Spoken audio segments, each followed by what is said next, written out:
இந்த முதல் நாள் நான் ஆண்டவருடைய வார்த்தையை தியானித்த போது ஆண்டவர் என்னுடைய இருதயத்திலே ஒரு வார்த்தையை வைத்தார். லூக்கா எழுதின சுவிசேஷம் 8வது அதிகாரம் 49வது 50வது வசனத்தை நாம் வாசிக்க போகிறோம். அவர் இப்படி பேசிக் கொண்டிருக்கையில் ஜெப ஆலய தலைவனுடைய வீட்டிலிருந்து ஒருவன் வந்து அவனை நோக்கி, உம்முடைய குமாரத்தி மரித்து போனாள், போதகரை வருத்தப்படுத்த வேண்டாம் என்றார். இயேசு அதை கேட்டு, பயப்படாதே, விசுவாசம் உள்ளவனாயிரு, அப்பொழுது அவள் ரட்சிக்கப்படுவாள் என்றார். கர்த்தருடைய பிள்ளைகளே, இந்த சம்பவம் நமக்கு எல்லாருக்கும் தெரிந்த ஒரு சம்பவம்.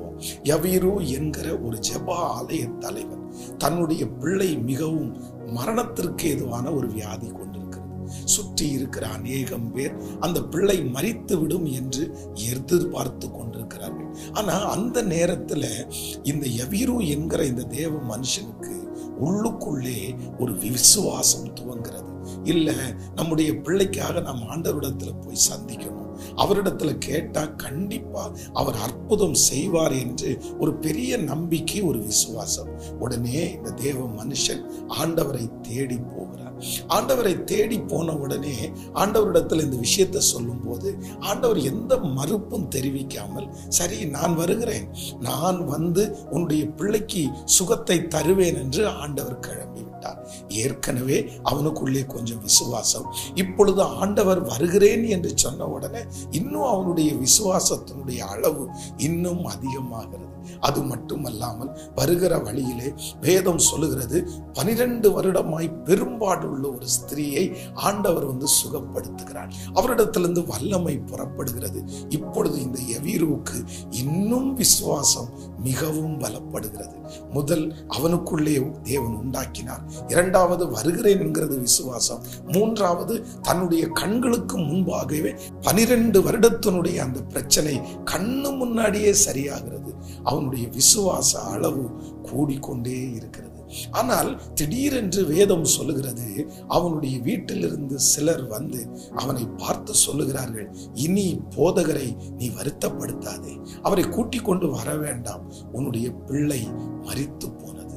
நீ எந்த பிள்ளைக்காய் விசுவாசித்தாயோ, நீ எந்த பிள்ளைக்காக ஆண்டவரை தேடி போனாயோ, அந்த பிள்ளை இந்த உலகத்திலே இல்லை, அந்த நம்பிக்கை இந்த உலகத்திலே இல்லை.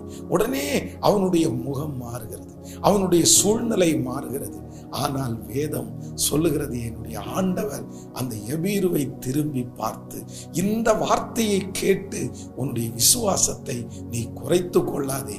இந்த முதல் நாள் ஆண்டவர் இந்த சத்தத்தை கேட்கிற உங்கள் ஒவ்வொருவரையும் பார்த்து சொல்லுகிறார், உன்னுடைய விசுவாசத்தில் நீ உறுதியாய் நீங்கள் நில்லுங்கள். ஒருவேளை உங்களை சுற்றி இருக்கிற நிறைய பேர் சொன்ன வார்த்தை உங்களுடைய விசுவாசத்திலே தடுமாற்றம் உண்டாயிருக்கலாம். அந்த டாக்டர் சொன்ன வார்த்தை விசுவாசத்திலே தடுமாற்றம் உண்டாயிருக்கலாம். உங்களுடைய கண்களுக்கு முன்பாக பார்க்கிற அந்த காரியம் விசுவாசத்திலே தடுமாற்றம் உண்டாயிருக்கலாம். ஐயோ, நான் நம்பினது உண்மை, நான் விசுவாசித்தது உண்மை, ஆனால் இப்பொழுது நடக்கிற இந்த சூழ்நிலை, இப்பொழுது எல்லாரும் சொல்லுகிற இந்த சூழ்நிலை கண்டிப்பாக நடப்பதற்கு எந்த சாத்தியமும் இல்லை என்று உங்களுடைய விசுவாச அளவு குறைந்து கொண்டே வரலாம். ஆனால் ஆண்டவர் இன்று மறுபடியும் உங்களுக்கு வாக்கு கொடுக்கிறார்.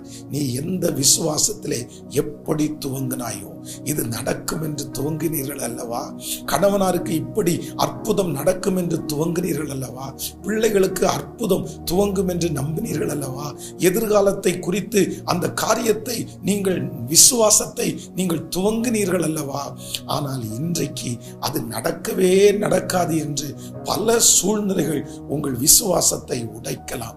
ஆனால் ஆண்டவர் யவீருவை பார்த்து சொன்னது போல இன்று உங்களை பார்த்து சொல்லுகிறார், உன்னுடைய விசுவாசத்திலே உறுதியாய் நில், உங்களுடைய நம்பிக்கையிலே உறுதியாய் நில்.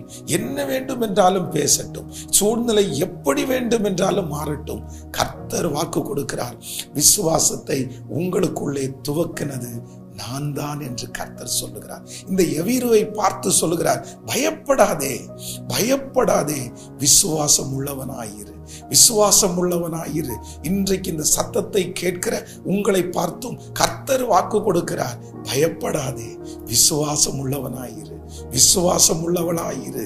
அந்த காரியத்தை நான் நிச்சயம் செய்து முடிப்பேன். எத்தனை பேர் ஆமோதிக்கிறீர்கள்? வேதத்திலே யோபு என்கிற ஒரு தேவ மனிதன், அந்த தேவ மனிதனுக்கு எல்லாமே கடந்து போனது. பிள்ளைகள் மரித்து போனார்கள், அவனுடைய ஆசீர்வாதங்கள் ஒன்றொன்றாய் கடந்து போனது. ஆனாலும் அவனுடைய நம்பிக்கையை மட்டும், விசுவாசத்தை மட்டும் குறைக்கவே இல்லை. அவருடைய மனைவி அவரை பார்த்து சொல்லுகிறார், இன்னும் நீர் விசுவாசிக்கிறீரா? இவ்வளவு நடந்ததற்கு பிற்பாடும் உங்களுக்கு விசுவாசம் தேவையா? ஆனால் யோபு சொல்லும்போது சொல்லுகிறார், அவர் என்னை கொன்று போட்டாலும் அவர் மேல் நம்பிக்கையாயிருப்பேன். இன்றைக்கு இந்த சத்தத்தை கேட்கிற ஒரு சிலரை ஆண்டவர் தேடுகிறார்.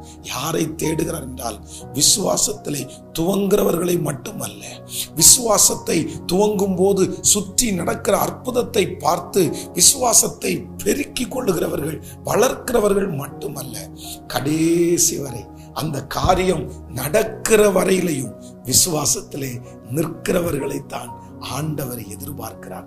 இன்றைக்கு இந்த முதல் நாள் ஒரு தீர்மானம் எடுங்கள். ஆண்டவரே, என்ன நடந்தாலும் நான் விசுவாசத்திலே நான் நிற்பேன், நான் நிற்பேன். நீர் எனக்கு செய்து முடிப்பீர். இந்த சத்தத்தை கேட்டுக்கொண்டிருக்கும் போதே நான் நம்புகிறேன், நீங்கள் விசுவாசத்தை துவங்கின காரியம், சுற்றி அற்புதத்தை பார்க்க பண்ணின கர்த்தர் அதை செய்து முடிப்பேன் என்று வாக்கு கொடுக்கிறார். உங்களுக்காக நான் ஜெபிக்கிறேன். தகப்பனே, உம்முடைய பிள்ளைகள் ஒவ்வொருவருக்காக ஜெபிக்கிறேன். நீர் விசுவாசத்தை துவக்கிறவர். இந்த காரியத்தை குறித்து, மகனுடைய காரியத்தை குறித்து, மகளுடைய காரியத்தை குறித்து, எதிர்காலத்தை குறித்து, இந்த காரியத்தை குறித்த விசுவாசத்தை என் பிள்ளைகளுக்குள்ளே துவங்கினவர் நீர்தான் ஆண்டவரே. துவங்கின நீர் முடிப்பதற்கும் வல்லவராயிருக்கிறீர். உங்க பிள்ளை எந்த காரியத்திற்காய் விசுவாசிக்கிறார்களோ அந்த காரியம் இந்த 21 நாள் ஜெபம் முடிகிறதற்கு முன்னே அந்த அற்புதம் நடக்க போகிறதற்காய் நன்றி. ஆயிரக்கணக்கான சாட்சிகள் எழும்புகிறதற்காய் நன்றி. இதோ உம்முடைய பிள்ளைகள் கமெண்ட் செக்ஷனிலே அனுப்புகிற ஜெப குறிப்புகள், வாட்ஸ்அப் மூலமாய் அனுப்புகிற ஜெப குறிப்புகள் ஒவ்வொன்றையும் கேட்டு நீங்க பதில் தாங்க ஆண்டவரே. மனதார ஆசீர்வதிக்கிறேன். இந்த நாள் உம்முடைய பிள்ளைகளுக்கு மிகவும் ஆசீர்வாதமான நாளாய் அமையட்டும். இயேசுவின் மூலம் ஜெபம் எடுக்கிறோம் நல்ல பிதாவே, ஆமென். ஆண்டவர் உங்களை ஆசீர்வதிப்பார். ஆண்டவருடைய பிள்ளைகளை இந்த 21 நாட்களும் தவறாமல் காலையிலே 6 மணிக்கு இந்த செய்தியை நீங்கள் கேளுங்கள், விசுவாசத்தோடு கேளுங்கள். நிச்சயம் ஆண்டவர் இந்த 21 நாளுக்குள்ளே உங்களுக்கு பெரிய அற்புதத்தை செய்வார். God bless you. உங்களுக்காக நான் ஜெபிக்கிறேன். Praise the Lord. Praise